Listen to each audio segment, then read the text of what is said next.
here for another edition of A Meeting in the Ladies' Room, and tonight we are talking about interracial relationships. And I have to tell you something, for me, I've never really done a panel on interracial relationships before, but it is going to be interesting. We've got some interesting people here. Gary Saunders from K104, Dr. Sharon Patterson, we've got Marco Walder, and boy, a bunch of people. We've even got one of the premier designers, Victor Clark, in the house. We're going to ask him a couple questions too, but we're about ready to get on with the show. You have got to join us. You're going to love it. Yes. And then we're going to start on this panel for interracial relationships. We're going to talk about relationships, interracial relationships. We're going to talk about online dating. Anybody ever done that?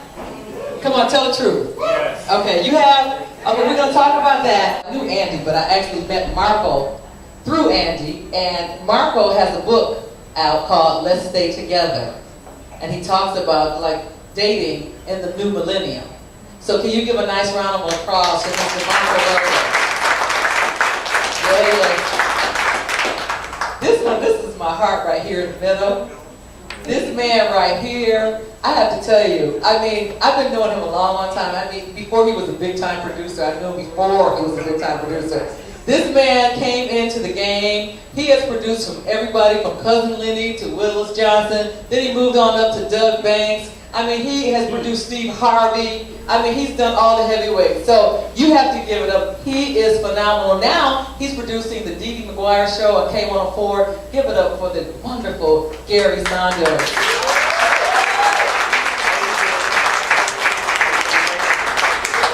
Trust me, we had some conversations. We're going to get down in a few minutes. This lady right here, I love her. I honor her. An expert. And I mean in relationships, so I mean you talk to all kinds of people. The Love Clinic. Oh my God, the Love Clinic, the LOVE Love Clinic. Y'all remember the Love Clinic? Oh my God. Yes. You know what? No, you know what it is about you is that you have so many things going on. Yeah. It's like I gotta make sure I've got the right book and thing with Dr. Patterson because she is that phenomenal. She has so much going on. Obviously you dealt with clients like that. What would you say to us tonight? I want to broaden the whole question if I might. Yes. It's primarily women here. So I want to say this. In this whole relationship game, a lot of us get dogged with the brothers. Amen? Amen. Talk to me, y'all. Am I right? Yeah. And so I really, and then, we're looking at the numbers game. Some said there's not enough to go around. What do we do? Sisters are frustrated, mad, upset, moving to different cities, but they have better ratios.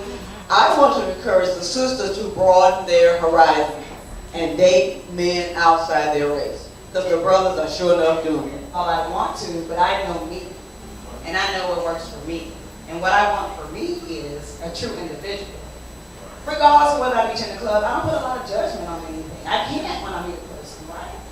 I don't know you from a can of paper, nor do you know me. But I'm just comfortable. Yeah. I'm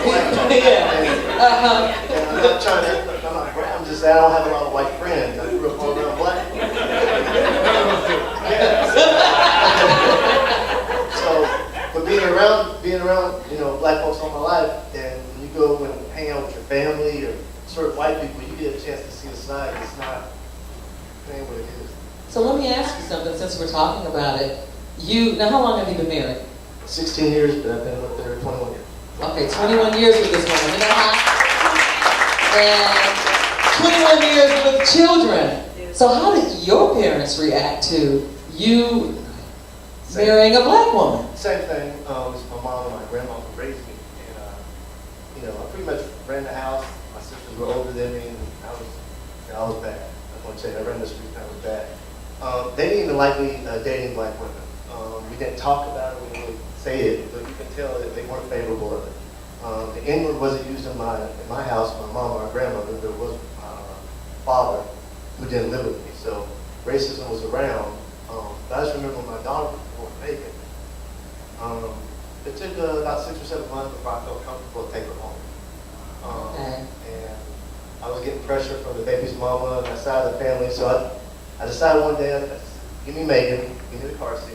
And I went up to the house. I remember knocking on the door was locked. My grandma was at the door. Who is that?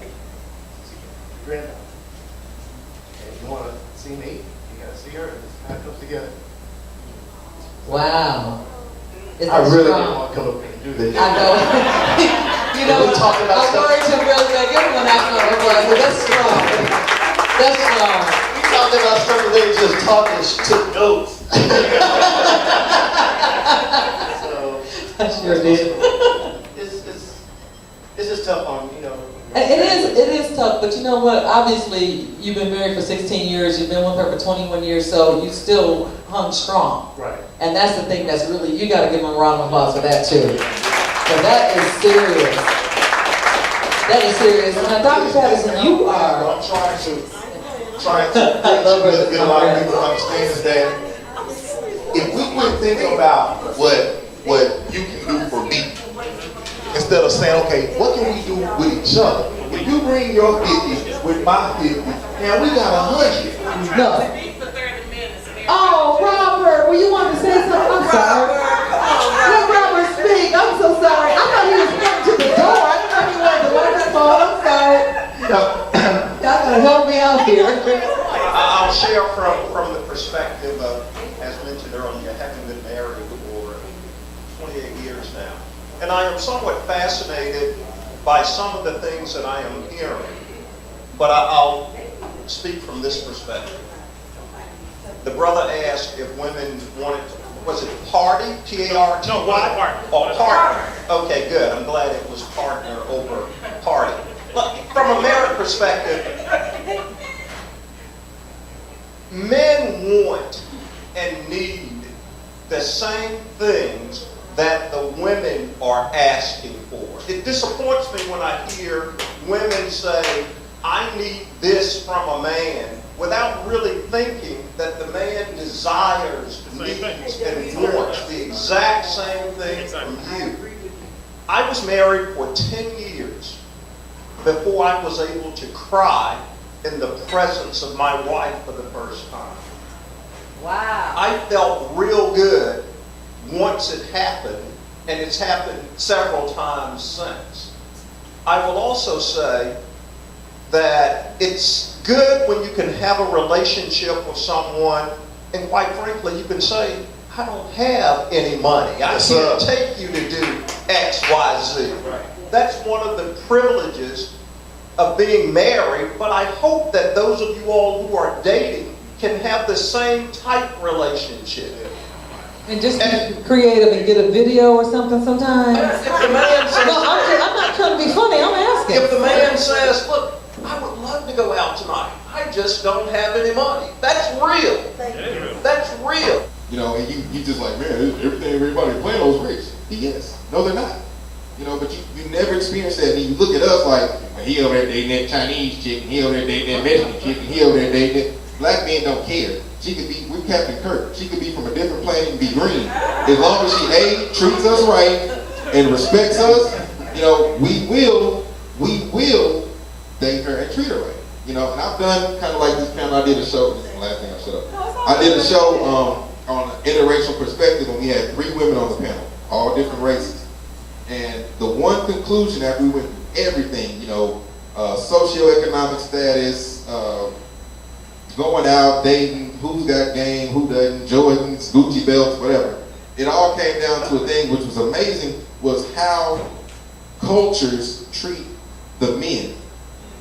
Now, in the Mexican culture, for example, regardless of what goes down, man is here, son is here, little boy, everything. And I've had Mexican homegirls like, man, my brother gets away with murder, but I got to do everything around the house. Amen. But you know what?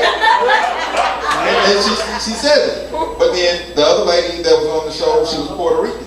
And she said the same thing. She's like, my father is the most respected person in the household. She's like, regardless of what goes down, he's the most respected person in the household. The other girl was from somewhere in Europe. Same deal. But they said in the black people's household, dad is the least respected person. It's mom.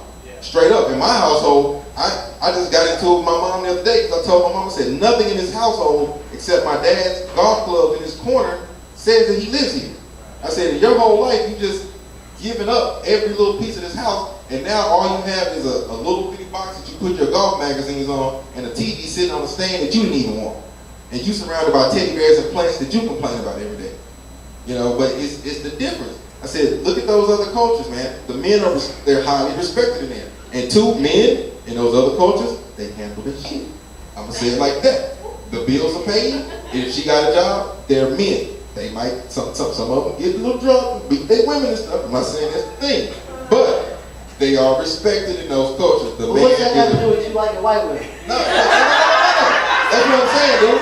It's the same type of principle, dude. It's a respect. You like to, what man does not like to be respected, bro? Let me say this. Who doesn't like to be respected? Alright, ask me why I like black women. Why do you like black women? Because they're the most beautiful creatures in the universe. And so is a deer to a hunter. It ain't got, but you put all this stuff over here to get what your point was. And it's got nothing to do with the way that the black man is raised or viewed in the house. It's got other different stuff to go with that. So I don't know.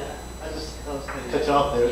I mean, my point is this. What man wants to be in a relationship where he is not respected? But not all. But see, here's the problem when we get on these conversations. If a man says something about black women, then it's always, well, he's dissing all black women. If you know that you're a different black woman than what I'm talking, I'm not trying to argue with you, bro. But if you know that you're different than what I'm talking about, then you shouldn't be offended. But I haven't seen a study is there a study that comes out that says that? But that's like saying that psychology is a study of the basis of fact. It's the basis of this person and how they feel about this, and that person how they feel about that. Psychology can't be broken down to a fact. We all think differently. So it's like what I'm saying is how I feel. Here you go. All right. Dr. Sharon Patterson. Dr. Patterson, what was your favorite part of tonight? My favorite part of tonight was when my husband spoke and talked about the harsh realities of relationships. He said, sometimes you don't have any money. And that's a hard thing. So during those tough times, you need love to see you through. Hi, Sandra. What was your favorite part of the segment tonight? I think my favorite part was actually getting to see Dr. Sharon Patterson. I've lived in Dallas. I've heard a lot about her, read a few books, and it was really magnificent to see her here in person. That's great. Did you learn anything from today's segment? I learned that everybody has an opinion. What works for some doesn't work for others, and that's why it's an opinion. You have yours, I have mine, and I like these events because people are able to voice their opinions. That's true. That's really true. What would you like for us to discuss next time in the meeting in the ladies' room? I think a good subject probably would be, one would be marriage and finances, because I think it was brought up here that a lot of marriages end in divorce or end in deception. Yeah, some of it. Not all of it. I mean, it just got very minimal stuff online. But, hey, I don't know why she gave me the mic, because I'm like chilling. Messing with you because you're shy. I'm just messing with you because you're shy, that's all. We want to get you on camera, get the whole style on camera, that's why. Did you want to put your website out there or your Twitter? Yeah, sure. Yeah, my name is Victor Faz Clark. I'm a producer, songwriter, designer, kind of like a man of many talents, and you can check me out on victorclarkstore.com, or you can go to my music website, which is Fazzanation.com, P-H-A-Z-Z-A-N-A-T-I-O-N, Fazzanation.com. I think that's All right, you guys, that's the man right here. And I want you to take a look at the shirt that he made for the meeting in the ladies' room. Can we get a look at the shirt that he made? Meeting in the ladies' room experience. Thank you. We're Queen, and I'm here with Marco Waldo with his book, LST. Can you tell me a little bit about the book? Well, LST, Let's Stay Together, Dating Made Simple for a New Millennium, is just a book that helps, inspires, and motivates singles to continue their journey to find a lifelong mate, and also enhances and gives those that are in relationships brand new, fresh outlook on how to keep their relationship going. It's a very easy read, very simple, but I guarantee if you read it, you will love it, you will enjoy it, and it's very, very motivating and inspiring. Okay, when did you write this book? I actually wrote it first in January of last year, but went through a situation where I met a lady. She was a marketer. She picked it up, so we revised it, cleaned it up, made it more professional. And just really I mean, the dialogue has been so good here. And I was just talking to a gentleman, and he was saying that we need to do a panel of all women, and so the men can kind of get some feedback as to what women want, because we're always talking about what men want, but we need to know what's on our hearts, what's on our minds, and we'll come up and do that the next time. But tonight we hit interracial relationships. We talked about online dating. We didn't get to the 90-day rule, but we got plenty of time for that, don't we? So yeah. About men, we all talked about what men wanted from women. What about what men need to do for women, not about what women need to do for men?